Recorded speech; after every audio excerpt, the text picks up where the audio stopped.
Vanilla Ware, a company that many of you are familiar with.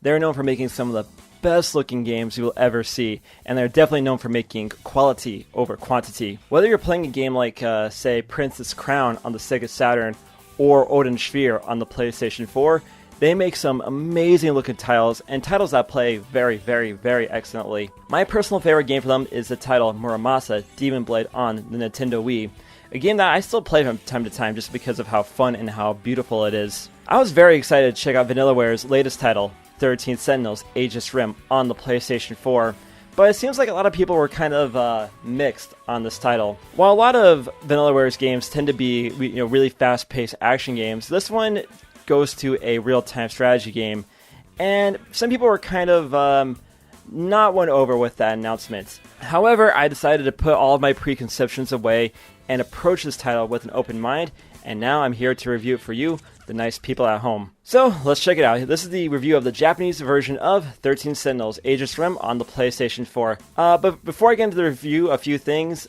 This is the Japanese version, so some things may or may not be different for the localized release. And also, there is a few, this is a really spoiler-heavy game, so I'm only showing you a bit of footage from the first few hours of the title. So do keep that in mind. And before I do launch into the main content of the video, it would be really helpful if you subscribe to the channel and hit the bell as well for notifications on future videos. It really helps the channel grow, and all you need is 2 simple clicks to make my day that much better, and you get more content from me, and that's a win for everybody. And of course, if you feel so kind, you can follow me on the social media, Twitter, Instagram at ZMangs. It'd be really nice if you could follow me on there too. And I think that's it for the intro, so let's get into the main review.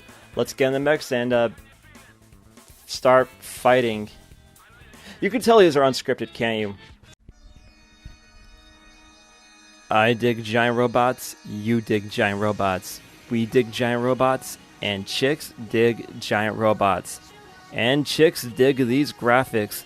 Vanilla Ware, you know how to make a great looking game. As expected from Vanilla Ware's heritage, 13 Sentinels Aegis Rim is a beautiful looking 2D game. I'm a firm believer that a strong art direction will triumph over pure graphical prowess any day of the week. 20 years from now, 13 Sentinels will look just as stunning then as it does now. Meanwhile, the tech demos for the PlayStation 5 and Xbox Series X will look dated in 20 years. This is assuming we all haven't died due to global climate change, unchecked corporate greed, or space ace. The character designs are top-notch, and everybody has a distinct personality on visuals alone. And the environments and colors are just beautiful.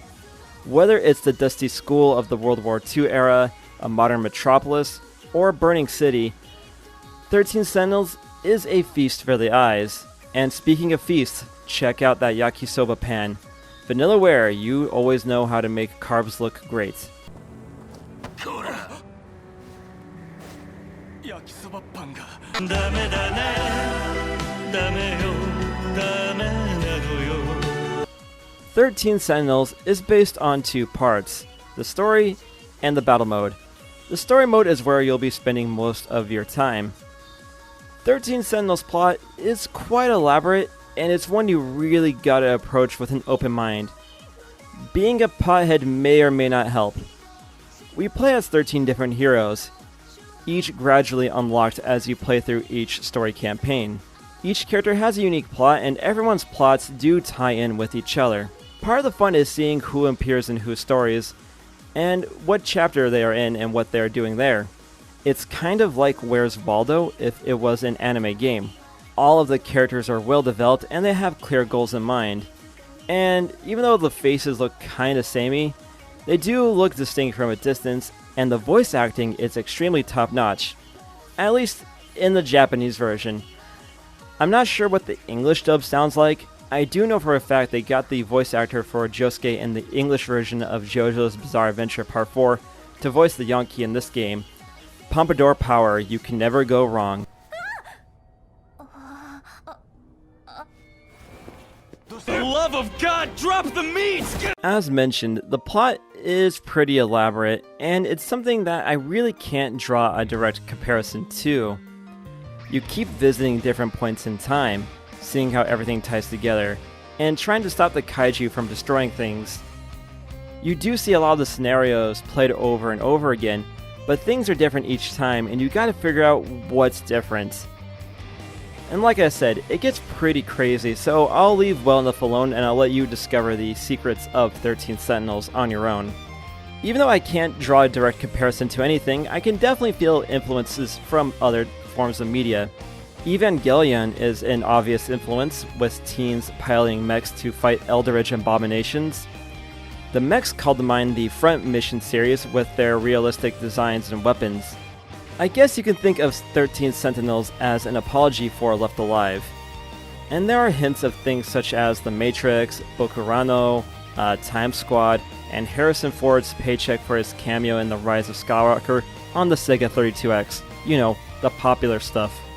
And while I do have fun learning about the world and the setting of 13 Sentinels, there are some pacing issues, particularly in Iori's story. There's one part in her chapter where you gotta listen to her friends talk about the weather and the food and stuff. Yeah, it's a normal conversation, but it's boring, and you gotta listen to it a few times to find the alternate paths in Iori's story. And look, come on girls, we all know that Yuki banged A in the girls' bathroom when they both had the whiskey dick going on. We don't need to spend a whole chapter talking about it. Compared to, say, Keitaro's chapter, where it starts out with a forest fire. Now that's pacing. And that's another thing I should say about 13 Sentinels. It is a bit of a slow burn. The prologue chapters will take you about 2 hours to launch into the rest of the game, and then a bit longer to unlock the rest of the characters, and then even longer for the plot to really come together. And even longer to make sure you have all of the battle scenes ready to go. A bit of patience is required for enjoying 13 Sentinels, so if you can't wait the 3 minutes to boil your water for your cup noodles, you might want to look elsewhere. Come on, boil faster, come on. I'm hungry. You will need to keep going back and forth between each character's stories and finding the alternate paths to proceed to more battles and vice versa. It will take a bit of time to get the ball rolling, but for those of you with a little bit of patience, you will be rewarded with one of the most unique and interesting stories in all of gaming. To put it bluntly, if this was an anime that aired on Adult Swim Action between the years of 2005 to 2007, I would spend 30 minutes each week watching it, and that's the highest praise you can give any story. Now that we got all that lady talk about the plot out of the way, let's talk about what men want, the combat. 13 Sentinels turned a lot of heads when it was announced that this title was going to be a real-time strategy game. A style of game that Vanilla Ware has flirted with before in the past, but most fans are familiar with their action titles. I feel that announcement might have dissuaded a few fans from trying 13 Sentinels, and I totally don't blame you. How did I get in here? Why am I naked? Did you slip me a Rufo? RTS games are a niche genre, especially on console. And for me personally, I cannot say I'm a fan of the genre, but I did approach this game with an open mind. I did just get done playing Herzog Zwei on the Switch, and that's a real-time strategy game, and that game was pretty fun. And I suck at it. Vanilla Ware must have been aware of most players' preconceptions about RTS games, and they made the game way more accessible than I think more people give it credit for. It is extremely easy to get into the flow of battle in 13 Sentinels. The objective is clear: defend the tower and clear out the bad guys. And for a long game like this, it sounds like it can get repetitive fast, but thanks to the game shifting between the visual novel story, and then having the 13 mechs to choose from, having a good variety of bad guys and boss battles, and the general brisk pace of combat, it never felt repetitive here.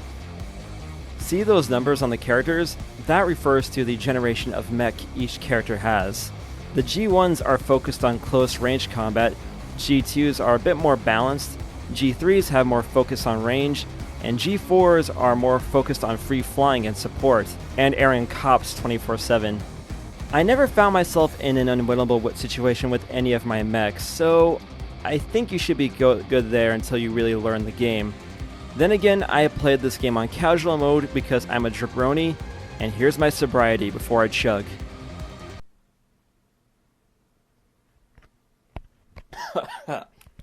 Jack, you always make things better. There are a few issues in the combat though. The frame rate can dip when things get a bit too hairy. Keep in mind I am playing on the original PlayStation 4 model. Some of the smaller bad guys can be easy to miss if you aren't looking out.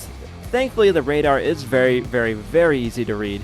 And in general the battle mode is kind of boring from a visual standpoint, especially contrasted against how stunning the rest of the game looks. I guess it's a compromise because you need this action to be easy to follow when you're managing so many units and trying to take down so many bad guys. Just to let you know some rules of battle, each action puts your character into a cooldown state. While moving doesn't cool them down, doing any attack will. The stronger their attack, the more cooldown you will have. And if you need to heal, you are a sitting duck, so make sure your alter ego is in a safe spot before that. It's very clear when missiles or whenever your character is in the line of fire, so you can know when to move your character and know when to counterattack to do huge damage and protect your home base. I do know RTS games have a bit of a reputation for being difficult, but I didn't really find this game all that hard to get into. It might be difficult to master, but again, you can play on an easy setting and No one will ever know! one thing you need to remember is that you level up based on the damage output you have delivered as well as your inputs. Deal a lot of damage, level up quicker. Eat a lot of damage, and level up very slowly. Keep that in mind, it will save your life. Another thing that will save your life is being on the up and up about upgrading your mechs, give them new weapons and abilities, as well as giving your home base more abilities too to support you in battle. Between battle-specific missions, ranks, the ability to play any mission on any difficulty, there's a lot of replayability here. So overall, as someone who really isn't into real-time strategy games, I had a lot of fun with the combat in 13 Sentinels. So take that for what you will, I had fun, maybe you will too. But to sum things up, 13 Sentinels is truly the complete package. Amazing presentation, solid gameplay, great voice acting and music, and one superb plot make 13 Sentinels one of the best games to grace consoles. It's a game that people will talk about for years to come. Don't take my word for it, listen to what the critics have to say. It's not shit! So there's my review of 13 Sentinels for the PlayStation 4, and I gotta say, this game kicks ass. This is a fantastic game, and certainly one of 2020's highlights. If you aren't a fan of real-time strategy games, I would still say check it out. You do have the casual mode to help you get into the flow of battle, and I really do think that you will be rewarded with an amazing and crazy story. So I'll let you decide if it's worth a pickup for you, but I do give this game my full-hearted recommendation, and I cannot wait to see what Vanilla Ware has planned next. Might I recommend a localized release of Princess Crown? I have that game on the Saturn, and it's a lot of fun, and I would love to play it on the Nintendo Switch. That'd be pretty excellent, wouldn't it be, their Vanilla Ware and Atlus, because you publish a lot of their games. So anyway, I think I'll leave it at that for today. Yeah, so are you picking up 13 Sentinels? Have you played it already? Let me know in the comments. And before I sign off, if you want to see more content, make sure you subscribe to the channel and hit the bell as well. Again, it really helps the channel out, and it helps the channel grow. If you want to follow me on my drunken escapades in Japan, follow me on the social media, Twitter, Instagram @zmangs. And I think that does it for this episode. Stay safe, stay healthy, everybody, and I'll see you in the next video. Take it easy.